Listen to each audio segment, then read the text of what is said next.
the Wellbeing for Real Life podcast. Hello and welcome to Wellbeing for Real Life. This episode we're going to be talking about stress and relaxation. I'm Dr. Richard Pyle, GP with a special interest in cardiovascular and lifestyle medicine. And my guest in the studio today is my friend and colleague, Dr. Wendy Molefi. Good morning, Wendy. Hi, Richard. Thank you so much for having me with you today. You're very welcome. Wendy, for new listeners to the podcast, could you tell us just a little bit about yourself? I'm a portfolio GP and a wellness coach as well as a mindfulness teacher. And basically, that enables me to use all these skills that I've amassed through these specialties to be able to provide more or less of an integrated sort of provision in my clinical provisions. So you are the perfect person to be doing this episode of the podcast with, aren't you? Well, you said it. Okay, well, if we start off thinking about stress, a word that we hear a lot these days. You and I are both GPs.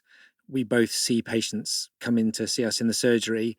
And I don't know about you, but quite a lot of the time I end up being asked to sign them off, usually with some sort of stress. Yes. So in terms of how your experience of that, how do you feel that's presenting in the modern world? And is stress a real thing? Is it a newfangled invention? What's your view on that?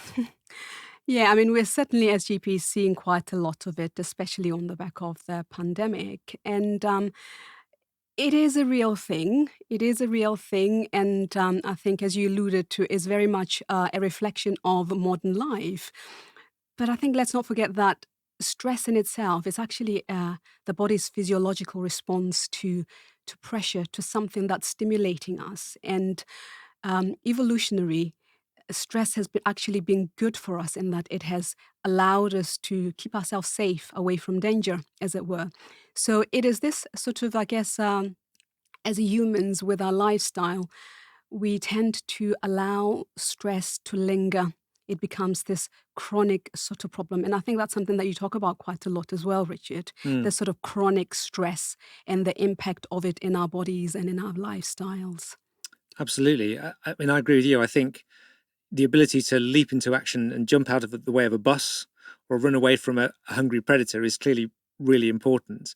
But it's that chronic response and the inflammatory response to it that I think is the problem. Why do you think that we're seeing so many people coming to talk to us about stress? I mean, aside from the obvious of the pandemic, what do you think there are sort of factors inherent in modern living which can cause that? Yes, I mean, there's no denying the fact that there are stresses in life. Life comes with its full travails in the sense that people have challenges. There's poverty, there's unemployment, there's all sorts of challenges, and that can, cause a lot of stress in people's lifestyles. But equally, what I tend to see more often than not is people's perception of the stress or how they relate to the stress, in which case then I think they allow the stress to remain and to take control of their lives, as it were, how they view the stress. It's more that sense of perception and their response to the stress, if you like, that tends to be more problematic than anything. Yeah. Yeah. And I think it's not just so much the stress, but it's, as you say, it's the response to it. Yeah. I think it depends quite a lot on the resources that we've got available to us in life. Yeah. Certainly speaking for myself, in the past, when life's been very stressful, I was fortunate enough to have friends, family, a job, Yeah. a place to live, so that I could manage quite a lot of stress up to a certain point. But of course, with people with less in the way of resources, it's obviously more difficult, less in reserve, so more likely to end up causing health problems, perhaps. No, and I agree with that. And I think it's about what we were talking about in terms of the things. What sort of things is it that people lack? What sort of resources do people need? And what tends to cause stress in our lives? What are the typical stressors in our lives, or what we perceive as stress, really? I think that's a big question. What are the main things that tend to lead to stress? And one of the conversations I have with patients is that some people imagine that stress is really just something that goes on inside your head. And if the worst that happens is that you feel anxious, irritable, upset for a while, is perhaps not the end of the world. But I think something that I think is really important for patients to understand is that actually stress has significant knock-on effect on our physical as well as our mental health. And is that something that you talk to patients about? Yeah, I think we can't ignore the fact that it goes both ways, mind and body. As you've already alluded to, it might be, well, the stressful situation might be started by something psychological, something that's happened in a conversation. And then if that is left to linger, it affects the body in that essentially what happens during a stress reaction, it triggers off this sympathetic nervous system whereby it just bombards the body with these hormones, the adrenaline, the cortisol, thyroxine, all these hormones that are essentially preparing the body to fight or to flee. Mm. So naturally, under normal circumstances, when the stressor is removed, the the parasympathetic nervous system kicks in and that system cuts down. So, but human nature is such that we leave that lingering on. And if this chronic stress maintains, that's what maintains all these high levels of cortisol, all these hormones in the body, which are causes chronic inflammatory response in our bodies and damages our immune system, affects our cardiovascular system, and just affects the body in general. Mm. So there is that mind-body response that we have to be mindful of and actually have a conversation about with our patients when we're talking about stress, not just focusing, I guess, on one element or the other. Mm. And I think you've raised a really important point there. The inflammatory pathways that may underlie a lot of the modern diseases that we have, such as heart disease and cancer and depression and dementia, amongst others. Stress has its role to play in part of that. And we do know that, you know, a stressful life is potentially a shorter life. Now, so far, we've talked about some quite difficult topics, and you know, listeners might be forgiven for feeling a bit gloomy at this stage, thinking, "Blimey, you know, my life is very stressful, and some of the things you've described are in my life, and I can't really do much about some of those things." So, when it comes to I suppose the counteract, the counter argument to that, or the relaxation techniques, um, how do you talk to your patients about things that they can do to start to perhaps balance this out or to undo some of the damage that might otherwise be done? I think, look, like we said, you know, a lot of stuff happens in our lives. We all come from different walks of lives where there's a lot that happens that we have no control over. But equally, there's different ways of looking at some of these stresses, if you like. There's a different way of having a relationship. There's a different way of perhaps having a different perspective to perhaps things that are particularly stressful.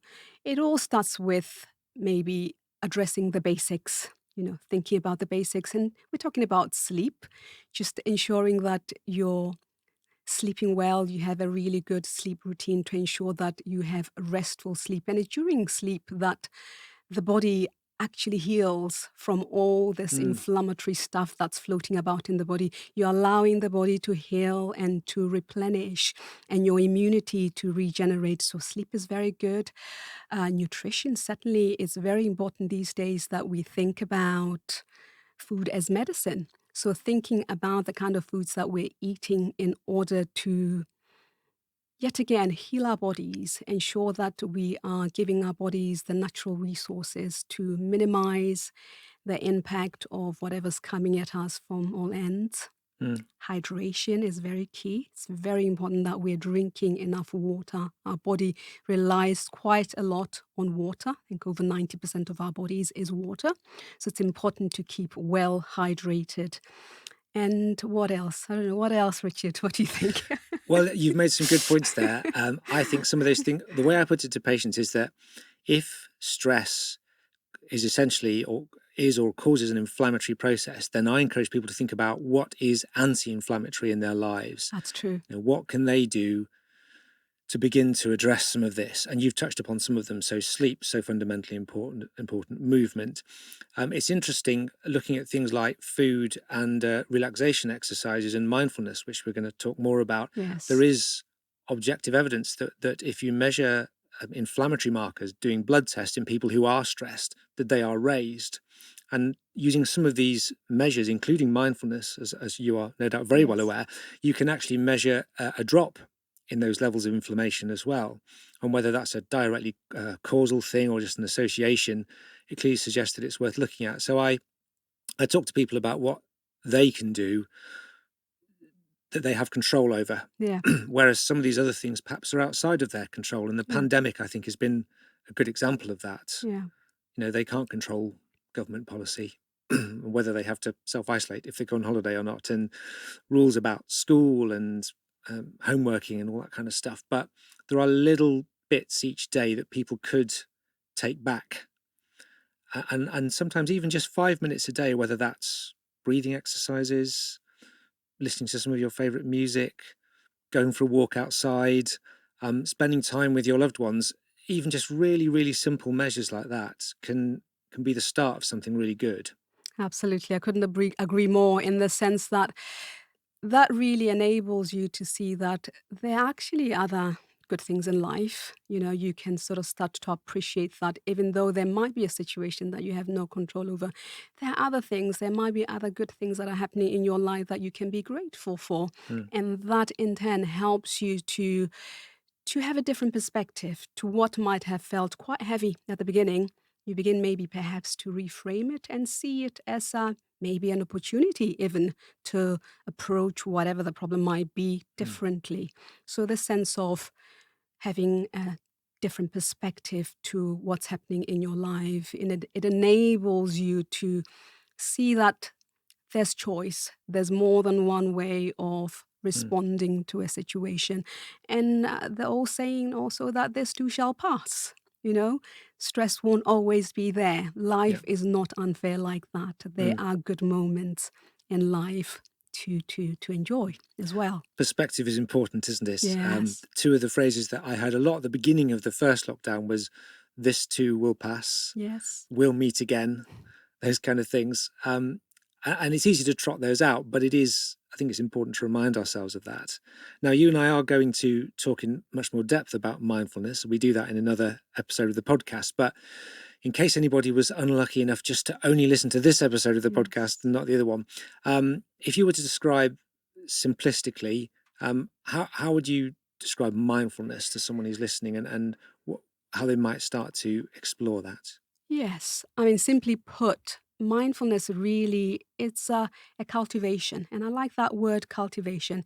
A cultivation of where your focus is at, a cultivation of your awareness of your thoughts, your emotions, and what's happening in the body, and how that all relates. As we've already alluded to the fact that stress involves the mind and the body. So through mindfulness practice, you get the opportunity to explore and to come face to face with what really is happening. And in that, you learn to, I guess, appreciate any patterns, any habitual patterns that might be taking you down certain paths that are perhaps unhelpful, that keep you in that sort of mode of mind. Yeah. Um, and with that broader awareness, you also learn to sort of know that there's choice in life, because more often than not, we tend to react. There's this sort of quick knee-jerk reactivity to situations, to stressful situations. But when you buy yourself a little bit of time by perhaps just stopping, taking a breath, and just pausing, something clears. You're just buying yourself a little bit of time in terms of, do I respond to this email in this way, or let me just sleep on it a bit and respond in a different way? So it's just about having that awareness to be able to make a different choice, a more skillful choice, perhaps. And people can learn more about mindfulness, can't they, through various apps, 1,000,001 books. If you were going to make a quick recommendation, where would you suggest people have a look? Yes, there's lots of books. There's definitely one of my favorite books is by John Kabat-Zinn, one of the fathers of mindfulness, which is called Where You Are, There You Are. It's a very interesting book in the sense that it just I guess, guide you to the fact that be a bit more present in your life. Yeah, it's that book and many others. And there is a lot of apps out there. One of my favorites as well, that one that I use is called Insight Timer. The fact that it explores mindfulness in that sort of a wholesome way. There's lots of different meditations for different tastes, short ones, long ones, spiritual ones, mental health focused ones. So it's just about dipping your toe and just being curious and being open-minded about some of these things. It's certainly no panacea, but equally it's just a different way of looking at life, of approaching life, because we often end up in trouble because we tend to approach things in much the same way. Yeah. So it's just an opportunity to just try something different. I was struck as you were saying that, but even you taking a deep breath in and out and me doing the same made me feel more relaxed. Absolutely, doesn't it? It grounds you, doesn't it? It kind of like... And it's such a simple physical thing, isn't it? Such a simple thing. Yeah. Yes. So I'm very much looking forward to our more in-depth conversation about mindfulness. But if we were to begin to wind things up and think about the top tips that you and I have between us to help people if they are struggling to manage their stress, and if they'd like to learn more about how to relax, what are a couple of things that you would recommend? Certainly that sense of perspective, remembering that this too shall pass. It's not there forever. So just having that sense of perspective and being able to reframe things and difficulties. What else? Simple breathing exercises, like you're saying, when you just pause and take a breath, somehow something dissipates. So simple breathing exercises in the course of your day or during a stressful moment, just take a pause and just breathe. Movement certainly enables us, changing our physiology allows us, the body, to just have a different sense and feel. Yeah. So those are the little things I guess I would give as tips. Yeah, they're very good tips. And I'm going to slightly steal and adapt the last one you've given about movement as well. I think that sometimes we separate the physical, the mental, the spiritual. Mm-hmm. And I don't believe you can address those things in isolation. I don't think it works. So I think when we're talking about stress and relaxation, to go back to what you said earlier, it's important to look at that background. How am I sleeping? How am I eating? What are my relationships like and my connections with other people? So I encourage people to think holistically about the whole story. Mm-hmm. The other thing that I found really helpful when life was a bit tough for us as a family a few years back was the practice of gratitude as well. And I know it sounds really simple and, to be honest, almost a bit twee, but actually most of us, no matter how difficult life is, could probably find 2 or 3 things every day that we are grateful for, whether it could be for your family or your job or the place that you live or the sunrise in the morning or what you just had for breakfast. And some people have significantly, or in fact completely turned around their mental health just by starting with that simple practice. And I heard it described in an episode of the Freakonomics podcast once about headwinds and tailwinds. If you're a runner running into a headwind, it feels like it's really hard work. And you're looking forward to turning around and coming for home. And I know that you're a runner, so you'll know how that feels. Like the wind behind me. And you think, oh, when the wind is behind me, that's just going to be fantastic. And yet within a very short space of time, when you turn around and you're coming home, you forget about the wind behind you and you start to ruminate about all the other things which are perhaps not as ideal.